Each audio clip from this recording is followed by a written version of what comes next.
Välkommen till Kungliga Vetenskapsakademin och den här presskonferensen då vi ska presentera årets Nobelpris i fysik. Welcome to this press conference and the Royal Swedish Academy of Sciences where we will present this year's Nobel Prize in Physics. We will keep to our tradition and begin the presentation in Swedish and then continue in English. And you're of course welcome to ask questions in either language later on. Jag heter Hans Ellegren och är ständig sekreterare här på Kungliga Vetenskapsakademin. Till höger om mig sitter professor Lernens, ordförande i Nobelkommittén för fysik.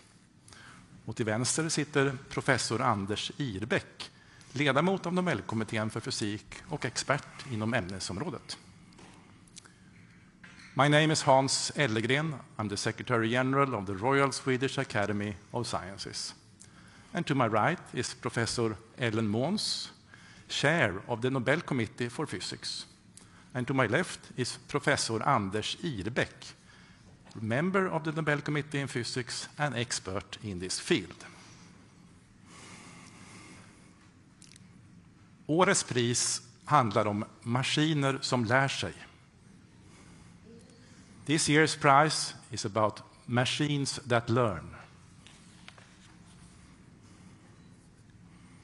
Kungliga Vetenskapsakademin har idag beslutat att utdela 2024 års Nobelpris i fysik till John Hopfield, Princeton University, USA, och Geoffrey Hinton, University of Toronto, Kanada, för grundläggande upptäckter och uppfinningar som möjliggör maskininlärning och artificiella neuronnätverk.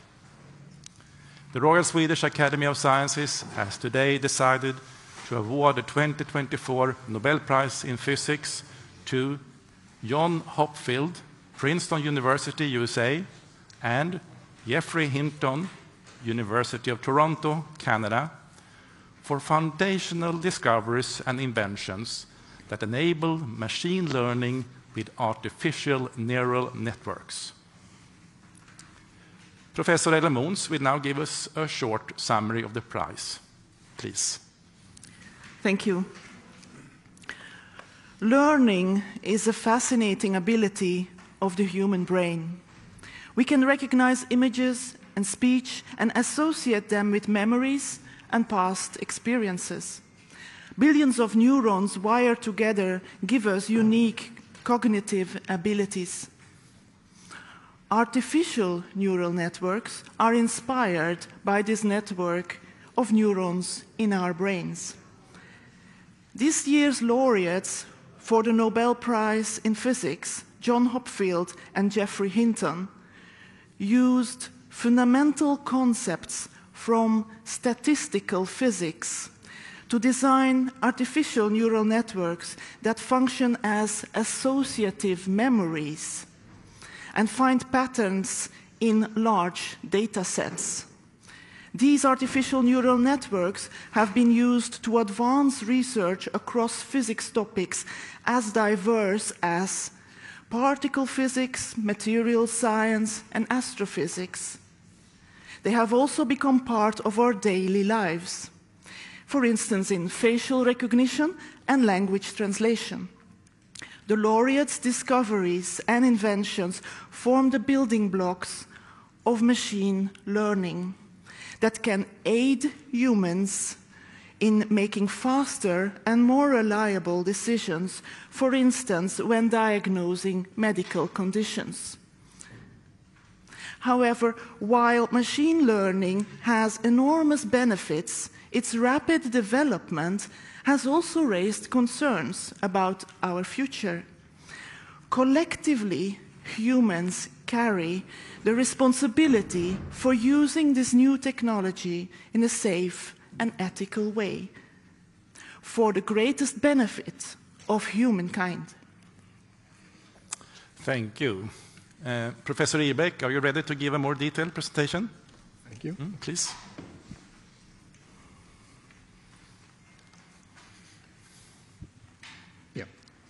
So this year's Nobel Prize in Physics is about artificial neural networks. Today, we know that this is a powerful computational approach. This was not evident 50 years ago, but it was known that we mammals are very good at pattern recognition by some sort of computation in our brains. And this sparked an interest in understanding the collective properties of networks of simplified neurons connected by couplings with a strength that could become weaker or it could become stronger. And the idea would then be to determine the strengths of the couplings to achieve a certain function, and doing that by training the network on many examples.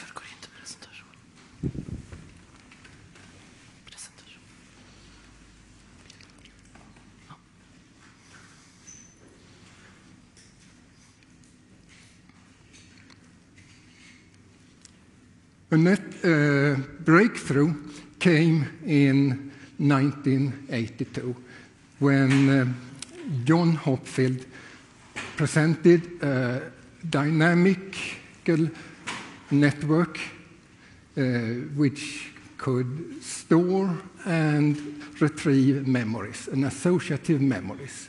The memory had simple binary 0-1 nodes, all nodes connected, pairwise connected. The states that remained unchanged with time were identified as memories. Moreover, it was possible to introduce an energy similar to energies one has in studying magnetic systems in physics. And that energy had the property that it was low in the states corresponding to memories. Metaphorically, the memories were located in valleys of an energy landscape.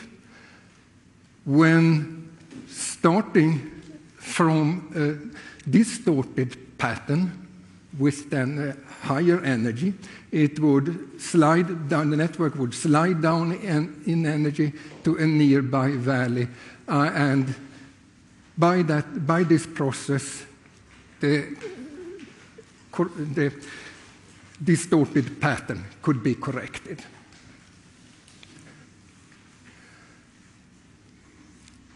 In follow-up work, John Hopfield also showed that this network was robust in the sense that the binary nodes could be replaced with analog ones, and he also showed how the network could be used to solve difficult optimization problems. The creation and explorations of this network by John Hopfield was a milestone in our understanding of the computational abilities of artificial neural networks.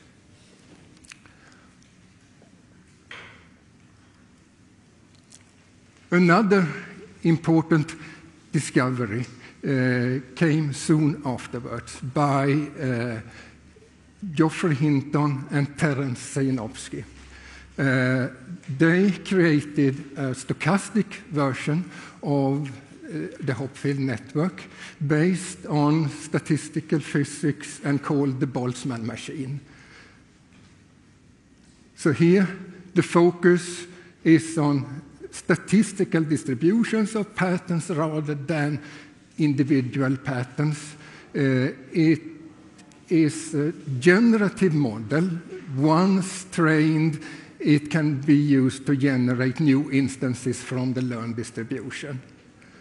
It had the same basic structure as Hopfield's network, but there were two types of nodes, hidden and visible ones. And the hidden nodes were there to make it possible for the network to learn more general distributions. So, while theoretically interesting, in practice, the Boltzmann machine was initially of limited use. It was prohibitively demanding computationally.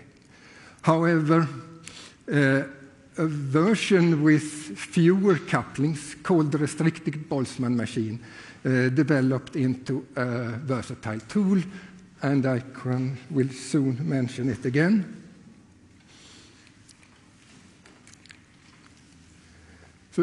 So far, I talked about recurrent networks with feedback connections.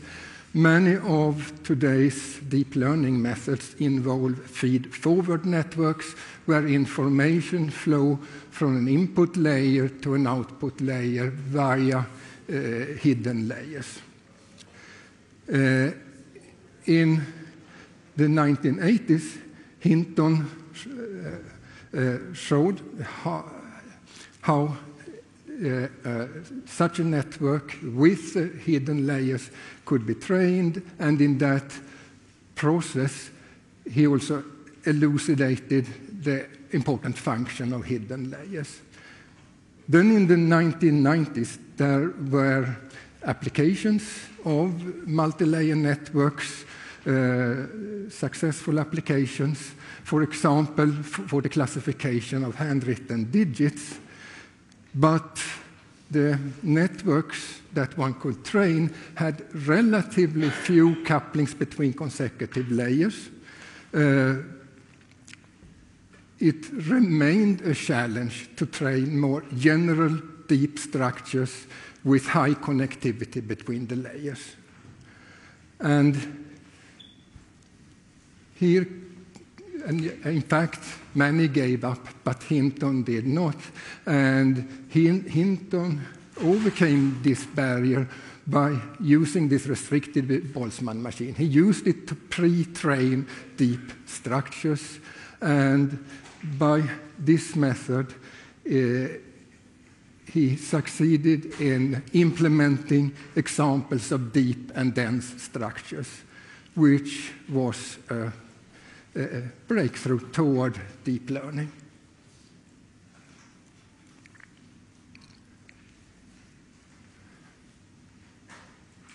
Finally, so now I have talked about physics, how physics has been a driving force in behind innovation and development in artificial neural network.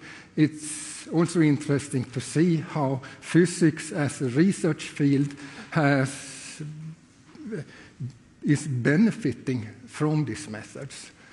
And one example, well-established example here, is data analysis in particle physics and astrophysics.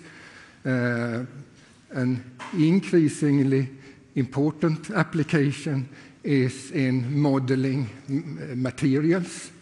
For example, to search for novel, more efficient solar cells.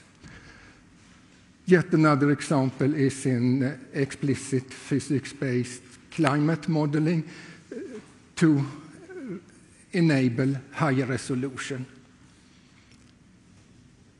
Finally, I want also to mention two applications, successful applications outside the physics area, protein structure prediction and analysis of medical images. So, thank you for your attention. Thank you, Professor Irbeck. I think we might have John Hopfield or Jeff Hinton with us on phone. Good morning, Professor Hinton. Good morning. Please accept our warmest congratulations to receiving the Nobel Prize in Physics. Thank you very much. How do you feel right now? I'm flabbergasted. I had no idea this would happen. I'm very surprised. Yeah. I could imagine. I'm sitting here in this beautiful session hall of the Royal Swedish Academy of Sciences. Here at the press conference, there are many interested journalists from both the Swedish and the international press. Would you be ready to take some questions from them? Yes.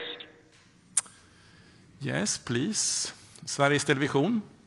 Thank you. My warmest congratulations to your achievements and to this year's Nobel Prize in Physics. My name is Susan Ritson, and my question comes from Swedish television. I know many of our viewers, also lay people, are very curious about the discoveries awarded here today.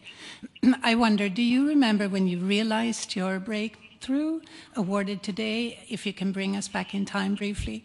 And what were the reasons for or the inspiration for these revelations?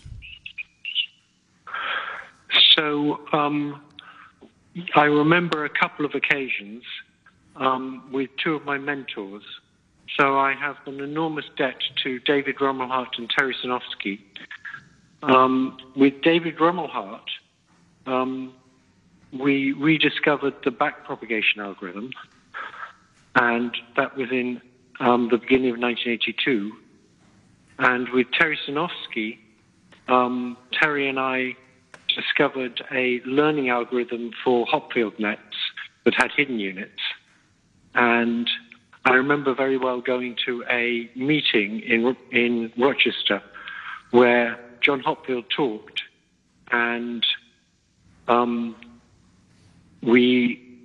first learned about the Hopfield energy function for neural networks, and after that, Terry and I worked feverishly on how to generalize neural networks to have hidden units. And at the beginning of 1982, we came up with a learning algorithm for Boltzmann machines, which are Hopfield nets with hidden units. So the most exciting times were with David Rumelhart on backpropagation and Terry Sinofsky on Boltzmann machines.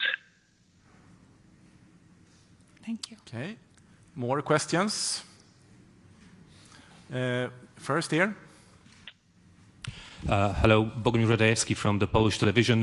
Congratulations. The question I have is a little bit about the future, because obviously we are very excited about what neural networks and machine learning can do now. But what we're even more excited is the prospect of what they could do in the future. What are your predictions about the degree of influence that this technology is going to have on our civilization? I think it will have a huge influence. It will be comparable with the Industrial Revolution, but instead of exceeding people in physical strength, it's going to exceed people in intellectual ability. We have no experience of what it's like to have things smarter than us, and it's going to be wonderful in many respects. In areas like healthcare, it's going to give us much better healthcare. In almost all industries, it's going to make them more efficient. People are going to be able to do the same amount of work with an AI assistant in much less time. It'll mean huge improvements in productivity, but we also have to worry about a number of possible bad consequences, particularly the threat of these things getting out of control. I think first we have here and then there. Hi, Simon Campanello with Dagens Nyheter. Congratulations on the prize. My question is, last year you said in an interview with New York Times that you regret part of your life's work because of the risks with artificial intelligence. How do you feel about it today? There's two kinds of regret. There's regrets where you feel guilty because you did something you knew you shouldn't have done. And then there's regret where you did something that you would do again in the same circumstances, but it may in the end not turn out well. That second kind of regret I have. In the same circumstances, I would do the same again. But I am worried that the overall consequence of this might be systems more intelligent than us that eventually take control. Yes, please. Hi, congratulations on the prize. My name is Anneli Megner-Arn, and I'm from TV4, a Swedish TV channel. I would like to know, you developed this Boltzmann machine, and I wonder what type of AI do you has come out of it, like GPT, or how you see breast cancer in X-rays, or how you make funny pictures in DALL-E. What kind of AI do your research build on your research? So there were two different learning algorithms I was involved in. One was the Boltzmann machine, which was a learning algorithm for Hopfield nets with hidden units. And we did eventually find a practical version of that. But that's not what's led to the main progress currently in neural nets. That's the backpropagation algorithm. And this is a way to get a neural net to learn anything. And it's the backpropagation algorithm that's led to the huge surge in AI applications and in the ability to recognize images and understand speech and to deal with natural language. It's not the Boltzmann machine that did that, it's the backpropagation algorithm. More questions? Yeah, one here, please. Hi, my name is Bill. I'm from the Swedish paper Ny Teknik. Do you have any favorite AI tool that you use? I actually use GPT-4 quite a lot. Whenever I want to know the answer to anything, I just go and ask GPT-4. I don't totally trust it because it can hallucinate, but on almost everything, it's a not very good expert. And that's very useful. Okay. I don't see any more. Yeah. Is there one more hand there, please, in the back? Yes, hello. Congratulations, Paul Rees from Al Jazeera English. Could you just give us a sense of where you were when you got the call, how it affected you? Is this a day you have in your diary just in case you get that call, or is it a bolt from the blue? It was a bolt from the blue. I'm in a cheap hotel in California that doesn't have an internet connection and doesn't have a very good phone connection. I was going to get an MRI scan today, but I think I'll have to cancel that. Okay, this seems to be the last question from the press for you, Professor Hinton. Thank you, and once again, our warmest congratulations. We look forward to see you here in Stockholm in December for the Nobel Prize ceremony. Thank you. Okay. So let's move on to more questions about the physics prize and the research involved, or if you want to ask the committee members questions about their work. And again, questions are welcome in either English or Swedish.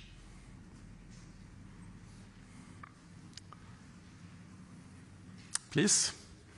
Yes, if these two scientists wouldn't have existed, would we have like GPT then? Professor Måns, do you want to address that? That's a very good, difficult question to answer because it's hard to imagine. They have contributed, of course, enormously very early in the progress of this technology. So in the 80s, these first steps were taken, and later on, other scientists have built upon these developments. So in a sense, it may have been difficult without those groundbreaking first discoveries and inventions. Sveriges Television. I'm thinking since John J. Hopfield is not here, I was wondering a little bit about what makes you most, what do you think is the most exciting part of his discoveries? Professor Ibeck, do you want to address that? When it comes to his network, he was, parts of it had been discussed earlier, but he was able to put pieces together to have create a network with a clear function and clear principles for how it worked. And it meant a lot in the field. Mm-hmm.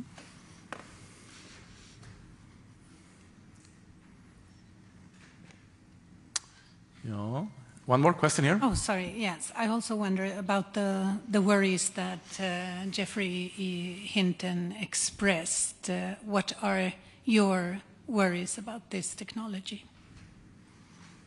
Professor Måns, you want to address?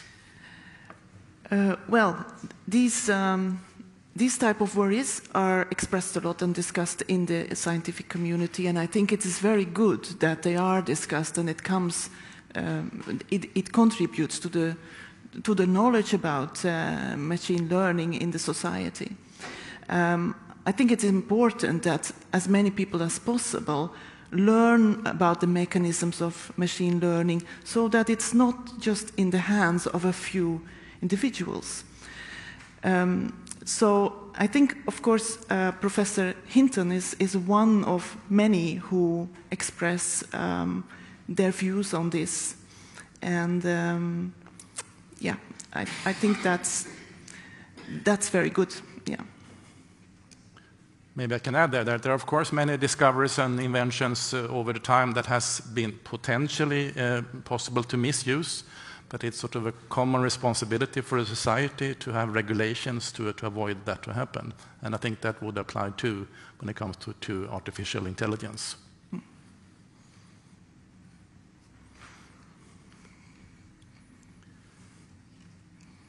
I think that is it, actually.